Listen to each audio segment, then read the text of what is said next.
അസുരന്മാരെ വർഷിപ്പ് ചെയ്യുക, അല്ലെങ്കിൽ ആസുരിക ഭാവത്തിൽ വർഷിപ്പ് ആരാധന ചെയ്യുക, അല്ലെങ്കിൽ ഡിവൈൻ ക്വാളിറ്റീസ്, ദൈവിക ഗുണത്തിലുള്ള ആരാധന ഒക്കെ നമ്മൾ 16 പഠിച്ചു.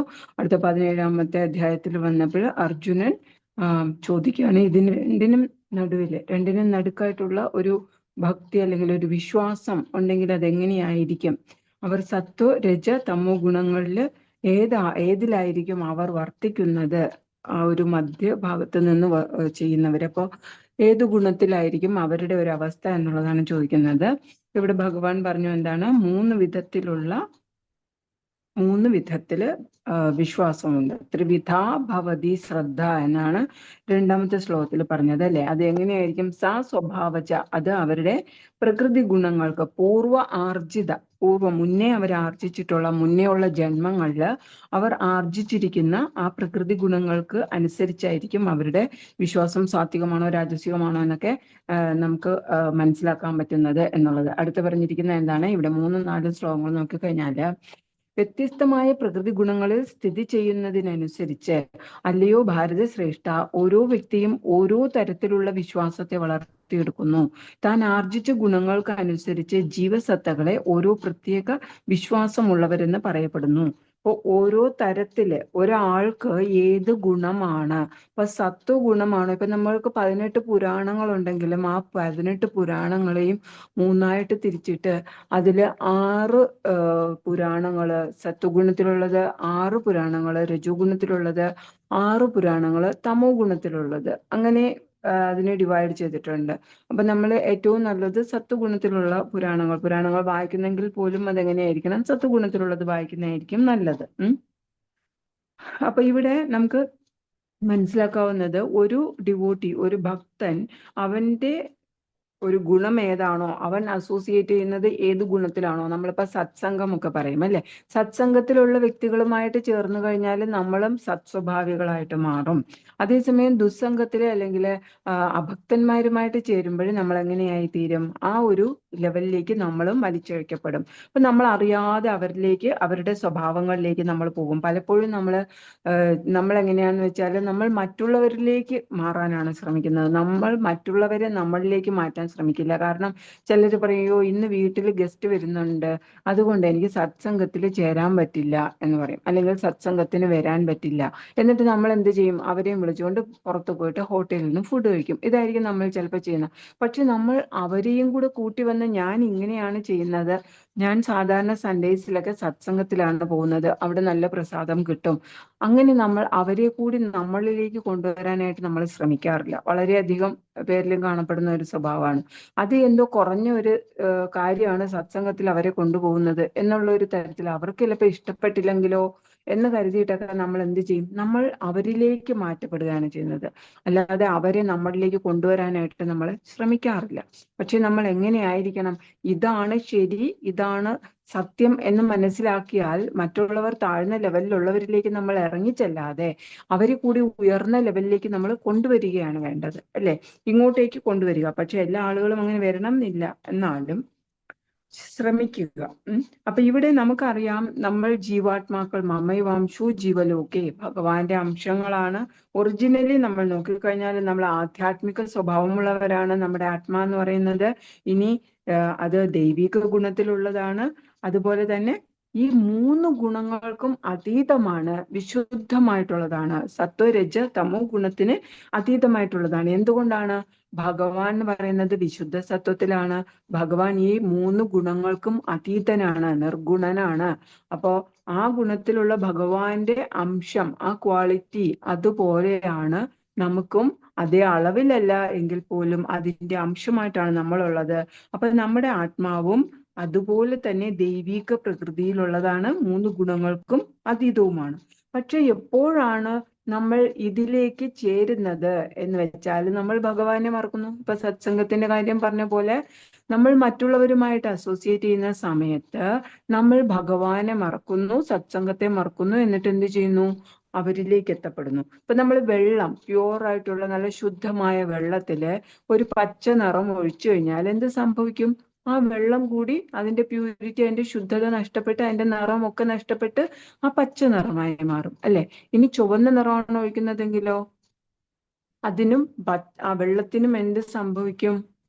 ആ ഒരു ചുവന്ന നിറം ബാധിക്കും അല്ലെ. അതിന്റെ ആ ഒരു ഒറിജിനൽ ആയിട്ടുള്ള കളർ, വെള്ളത്തിന് ഒരു കളർ ഉണ്ടോ എന്ന് ചോദിച്ചാൽ നമ്മൾ ഏത് കളറാണോ ചിന്തിക്കുന്ന ആ കളർ അത് മാറും, അല്ലെങ്കിൽ അതിന്റെ ഗുണം മാറും. ആ പച്ച വെള്ളത്തിൽ നാരങ്ങ പിഴിഞ്ഞൊഴിച്ചാൽ അതിന് നാരങ്ങയുടെ സ്വാദ് വരും, അല്ലെങ്കിൽ പൈനാപ്പിൾ ആണ് ചേർക്കുന്നതെങ്കിൽ പൈനാപ്പിളിന്റെ സ്വാദ് വരും. അതുപോലെയാണ് ഏറ്റവും ദൈവികമായിട്ടുള്ള ശുദ്ധമായിട്ടുള്ള ഒരു ഗുണത്തിൽപ്പെട്ട ഒരു വ്യക്തി സ്വഭാവത്തിൽപ്പെട്ട വ്യക്തിയിലേക്ക് മറ്റുള്ള ആ ഭൗതികമായിട്ടുള്ള ഓരോന്നും ചേരുന്നതിനനുസരിച്ച് അതെന്ത് ചെയ്യും? അതിലേക്ക് മാറ്റപ്പെടും.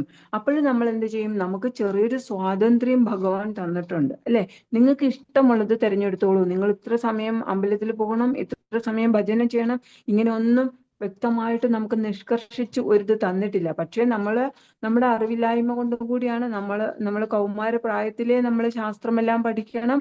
ഇതൊക്കെയും ഏകാദശി വ്രതം 8 വയസ്സ് മുതൽ 80 വയസ്സ് വരെ പാലിക്കണം എന്നൊക്കെ നമുക്കുണ്ട്. ധർമ്മസംഹിതകളും ഒക്കെയും നമുക്ക് ശാസ്ത്രത്തിലും പലതും പറഞ്ഞു തരുന്നുണ്ട്. പക്ഷെ നമ്മൾ അതൊക്കെയും അങ്ങ് വിട്ടിട്ട് നടക്കുകയാണ്. കാരണം എന്താണ്? ഭഗവത്ഗീതയിൽ തന്നെ ഭഗവാൻ പറഞ്ഞു, യഥേച്ഛസി തഥാ കുരു. എല്ലാം പറഞ്ഞു കൊടുത്തിട്ട് അർജുനനോട് പറഞ്ഞു, നിനക്കിനി ഇഷ്ടമുള്ളത് നീ ചെയ്തോളൂ എന്ന് പറഞ്ഞല്ലേ. അത് മാത്രം നമുക്കറിയാം. നമ്മൾ എന്ത് ചെയ്യും? നമ്മുടെ സ്വാതന്ത്ര്യത്തെ നമ്മൾ ഫുൾ വിനിയോഗിച്ചുകൊണ്ട് നമ്മൾ നമ്മുടെ ഇഷ്ടത്തിനങ്ങ് നടക്കും.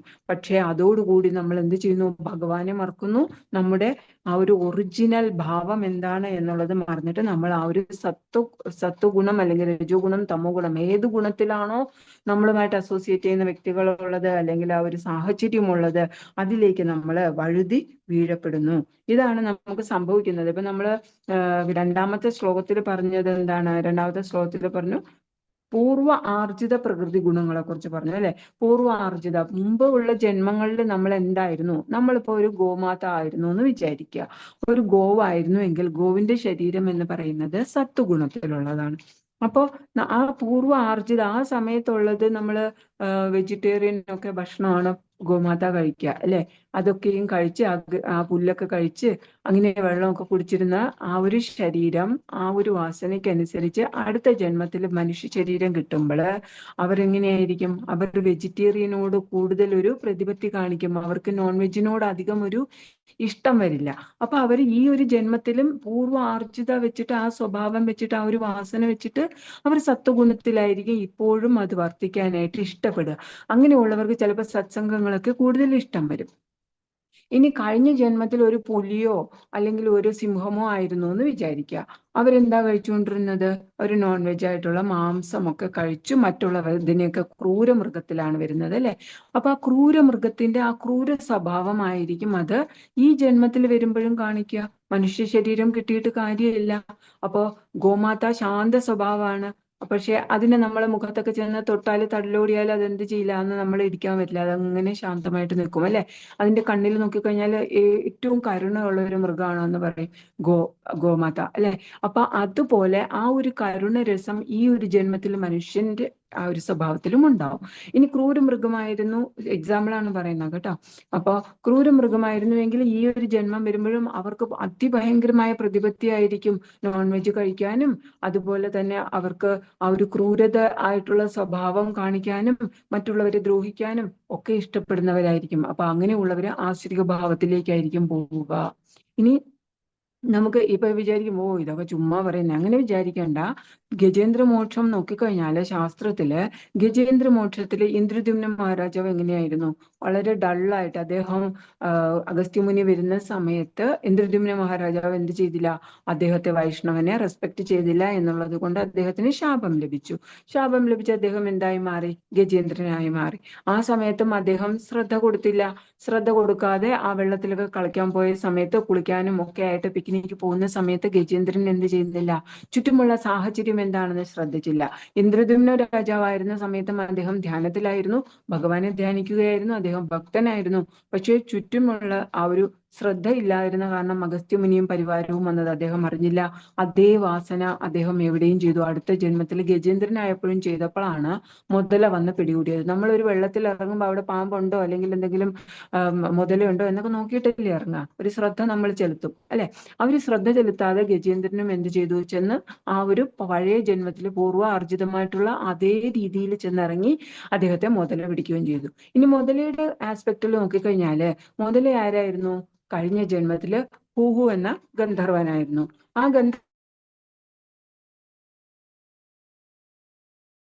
ദേവല ഋഷിയുടെ കാൽപാദങ്ങളിൽ പിടിച്ച് വലിക്കുക ചെയ്തത് അല്ലെ. മീനുകൾ പോയിട്ട് ഇങ്ങനെ മീനുകൾ, നമ്മൾ വെള്ളത്തിൽ ഇറങ്ങുമ്പോൾ മീനുകൾ വന്ന് കാലിൽ ഇക്കിളിയാക്കുമല്ലോ, അതുപോലെ മീനുകളെ പോലെ അദ്ദേഹം വന്ന് ഇക്കിളിയാക്കുകയും അങ്ങനെയുള്ള ജലജീവിയുടെ സ്വഭാവം കാണിച്ചു. അപ്പോഴാണ് ദേവല ഋഷി ആ ഹൂഹു എന്ന ഗന്ധർവനെ എന്ത് പറഞ്ഞത്, നീ ജലജീവിയായിട്ട് തന്നെ പോട്ടെ, നീ ഇങ്ങനെ കാലിൽ പിടിക്കുന്ന സ്വഭാവം കാണിച്ചു, നിനക്ക് ഗന്ധർവനായിരിക്കാനുള്ള യോഗ്യത ഇല്ലാന്ന് പറഞ്ഞിട്ട് ശപിക്കുന്നത് അല്ലെ. അതേ വാസന, അദ്ദേഹം ആ കാലിൽ പിടിച്ച വാസന തന്നെയാണ് അദ്ദേഹം ഇവിടെയും കാണിച്ചത്, ഗജേന്ദ്രന്റെ കാലിൽ പിടിച്ചു അല്ലെ. അപ്പൊ പൂർവ്വാർജിതമായിട്ടുള്ള കാര്യങ്ങൾ, ആ വാസനകൾ നമ്മൾ എന്ത് ചെയ്യുന്നു, നമ്മുടെ ആ ഒരു അഹങ്കാരം, ചിത്തം ഒക്കെയും നമ്മുടെ ആത്മാവിന്റെ കൂടെ തിരിച്ച് അങ്ങേട്ടേക്ക് പോകും എന്ന് പറയും അല്ലെ. അപ്പൊ ആ അതേ വാസനകൾ നമ്മളിൽ ഉണ്ടാവും.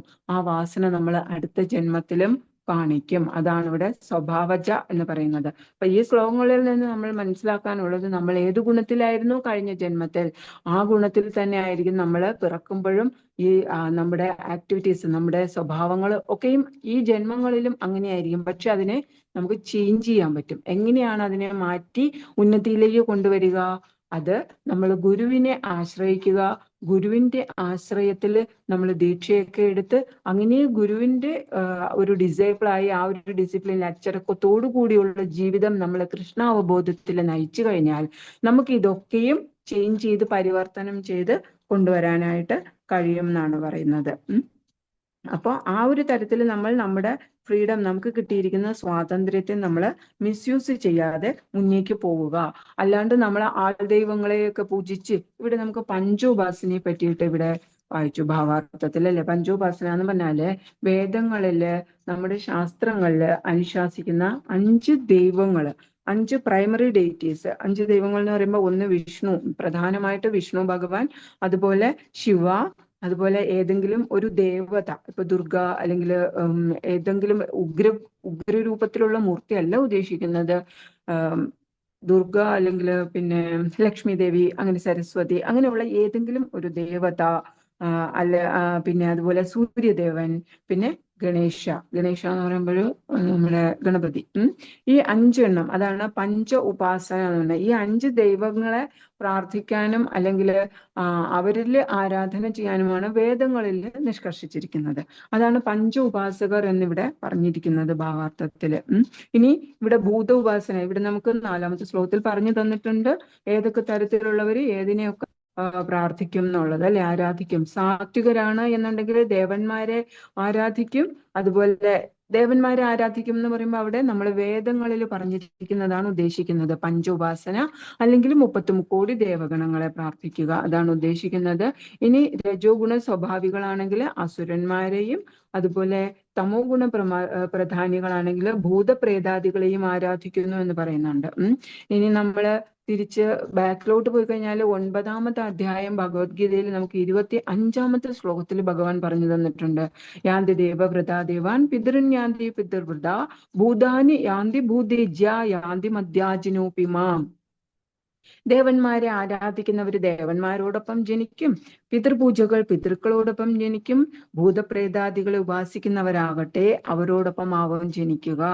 എന്നെ ആരാധിക്കുന്ന ഭക്തന്മാർ എന്നോടൊപ്പം ജീവിക്കും എന്ന് കൂടി ഭഗവാൻ അവിടെ പറയുന്നുണ്ട്. അപ്പൊ ഭഗവാനെയാണ് ആരാധിക്കുന്നതെങ്കിൽ തിരിച്ചു വരവില്ലാത്ത ഒരു ലോകത്തേക്ക് അല്ലെ, ഗോലോക വൃന്ദാവനം എന്ന ധാമത്തിലേക്ക് നമുക്ക് എത്തപ്പെടാൻ പറ്റും. അത് നമുക്ക് 8-ാമത്തെ അധ്യായത്തിൽ ഒക്കെ പറഞ്ഞു തരുന്നുണ്ട് അല്ലെ.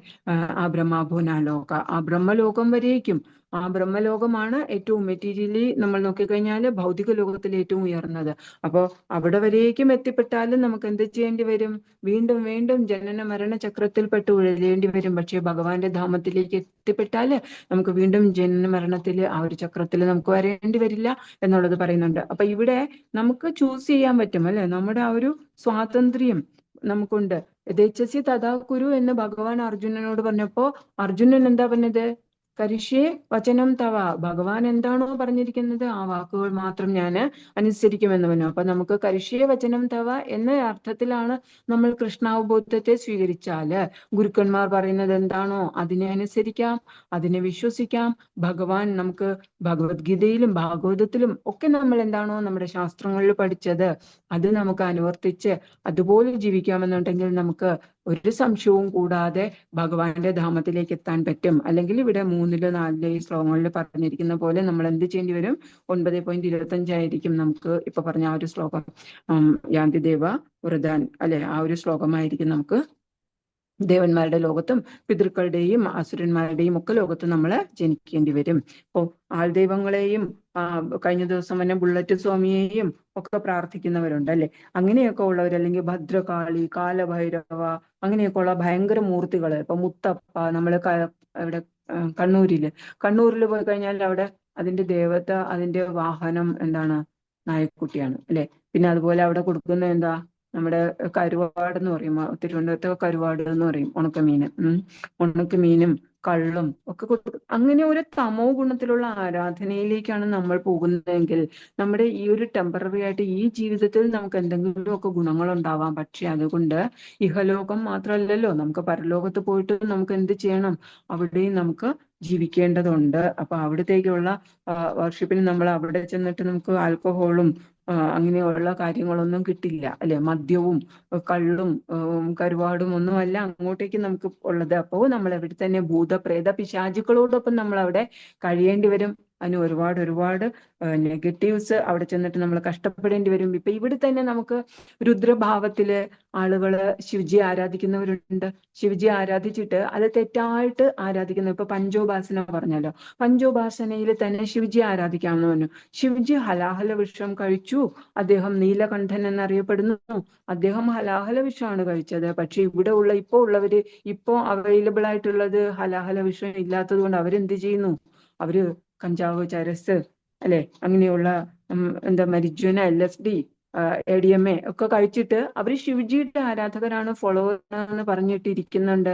അതൊക്കെയും റോങ് ആയിട്ടുള്ള, തെറ്റായിട്ടുള്ള കാര്യങ്ങളാണ്. ഇനി ആൾദൈവങ്ങളുടെ കാര്യം പറയുകയാണെങ്കിൽ ഒന്നും പറയാനും പറ്റില്ല. ഓരോന്ന് കണ്ടാലും ചിരിക്കും. ഇന്നലെ ഞാൻ പൂജപ്പുരയിൽ ഒരു കൽക്കി അവതാരം ഉണ്ടെന്ന് ഞാൻ ഇന്നലെയാണ് അറിഞ്ഞത് യൂട്യൂബില്. പൂജപ്പുര കുറച്ച് അടുത്താണ്. നോക്കുമ്പോൾ ഞാൻ ചാലയിൽ, കൂടുതൽ സമയം ഇപ്പൊ ചാലയിലാണല്ലോ സ്പെൻഡ് ചെയ്യുന്ന ട്രിവാൻഡ്രം. അപ്പൊ അവിടുന്ന് നോക്കുമ്പോൾ പൂജപ്പുര കുറച്ച് അടുത്ത് തന്നെയാണ്. പക്ഷെ അങ്ങനെ ഒരു അവതാരം, അങ്ങനെ ഞാൻ വെറുതെ ഇങ്ങനെ ഒന്ന് അവിടെ ആരിൽ നിന്ന് അറിഞ്ഞല്ല, ആക്സിഡന്റലി ഇങ്ങനെ നോക്കുന്ന സമയത്ത് വന്നതാണ്. കൽക്കി ഭാരതി അമ്മ എന്ന് പറഞ്ഞിട്ട്. എന്തൊക്കെ കാട്ടിക്കൂട്ടുന്നു മനുഷ്യരെന്ന് എനിക്കറിയില്ല. അപ്പോ ഇത്രയും ബോധമില്ലാത്ത മനുഷ്യർ ഇപ്പോഴും ഉണ്ട് എന്നോർത്ത് നമുക്കൊരു സങ്കടം തോന്നാറുണ്ട്. ഇവരെയൊക്കെ ഇനി എന്നാണ് വൈഷ്ണവരാക്കി മാറ്റുക എന്നോർത്തിട്ടൊരു സങ്കടം തോന്നുന്നുണ്ട്. അപ്പൊ മാക്സിമം നമ്മൾ ഡിവോട്ടീസിനെ സത്സംഗത്തിലേക്ക് കൊണ്ടുവരാനായിട്ട് ശ്രമിക്കുക. അവരൊക്കെയും നമ്മൾ ഈ ഒരു തെറ്റായ ചിന്താഗതിയിൽ നിന്നും തെറ്റായ അവരുടെ അസോസിയേഷനിൽ നിന്നും ഒക്കെയും മാറ്റി ഭഗവാന്റെയും ഗുരുവിന്റെ ആശ്രയത്തിലേക്ക് ആദ്യം കൊണ്ടുവരിക. അതിൽ നിന്നും ഗുരുവിലൂടെ നമുക്ക് ഭഗവാനിലേക്ക് എത്താനായിട്ട് കഴിയും.